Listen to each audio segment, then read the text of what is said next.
Mostafizur Rahman B ক্যাটাগরির player? Seriously, Mustafizur Rahman B ক্যাটাগরিতে? কিভাবে তিনি এ ক্যাটাগরিতে থাকছেন না বা তাকে রাখা হয়নি, এটা আমার ক্ষুদ্র ব্রেন আসলে ধরছে না।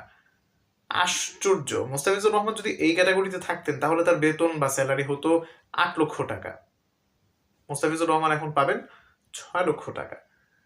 এই ক্যাটাগরিতে মাত্র 4জন প্লেয়ার রাখা হয়েছে: তাসকিন আহমেদ, লিটন কুমার দাস, মেহেদী হাসান মিরাজ এবং নাজমুল হোসেন শান্ত। তো 3জন হচ্ছেন বাংলাদেশের 3 ফরম্যাটের ভিন্ন ভিন্ন ফরম্যাটের captain. One day captain Miraz, test captain Shanto, টি-20 ক্যাপ্টেন লিটন কুমার দাস, আর তাসকিন আহমেদ, যিনি কিনা 3টা ফরম্যাটে খেলে থাকেন, সেই বিবেচনা হয়তো রাখা হয়েছে।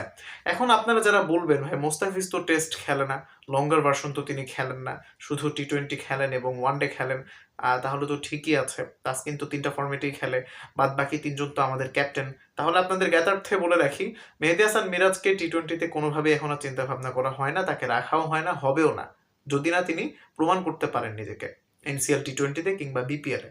সেটা হওয়ার সম্ভাবনাও নেই, কারণ ভ্যারিয়েশনহীন শূন্য, জিরো ভ্যারিয়েশন আছে তার। তিনি আসলে বোলিংয়ে খুব একটা ভালো না এবং ব্যাটিংয়ে তিনি খুবই গড়পড়তা মানের একজন টি-20 ব্যাটার। সো তিনিও শুধুমাত্র ধরেন আপনার টেস্ট খেলেন এবং ওয়ানডে খেলেন। এবং আমি খুব বেশি আশাবাদী যে মেহেদী হাসান মিরাজ কিছুদিনের মধ্যেই শান্তর কাছে ওয়ানডেতে ক্যাপ্টেন্সি হারাবেন।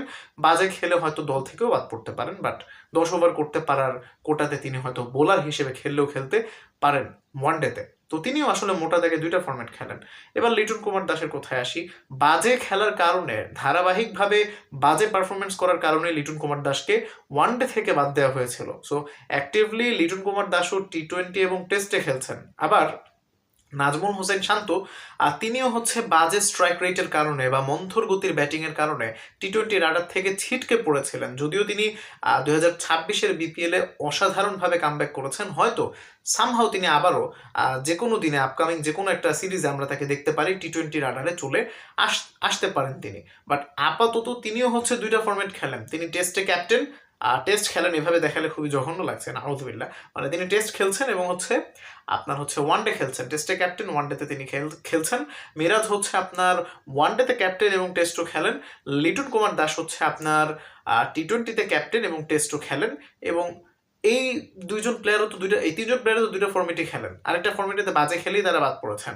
আর মোস্তাফিজুর রহমান অনিচ্ছা প্রকাশ করার কারণে তিনি আসলে টেস্টটা সেভাবে খেলেন না। নয়তো মোস্তাফিজুর রহমানের যে ক্যালিবার, তাকে বাদ দেওয়ার মতো সক্ষমতাই আসলে আমাদের নেই, ঠিক আছে?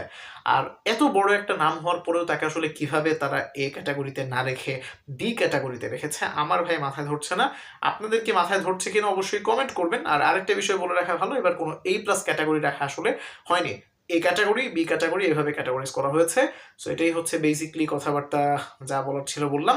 ভিডিও কন্টেন্ট আইডিয়া পেয়েছিলাম floodlight watt the game shines page থেকে। ধন্যবাদ তাদেরকে আইডিয়াগুলো দেওয়ার জন্য। তাদের পোস্ট থেকে আমার আইডিয়াটা এসেছে এবং ভিডিও করলাম। Thanks for watching. খুবই গুরুত্বপূর্ণ একটা টপিক ছিল। এই বিষয়ে আপনি কি মনে করছেন কমেন্ট করবেন। আসসালামু আলাইকুম ওয়া রাহমাতুল্লাহি ওয়া বারাকাতুহু।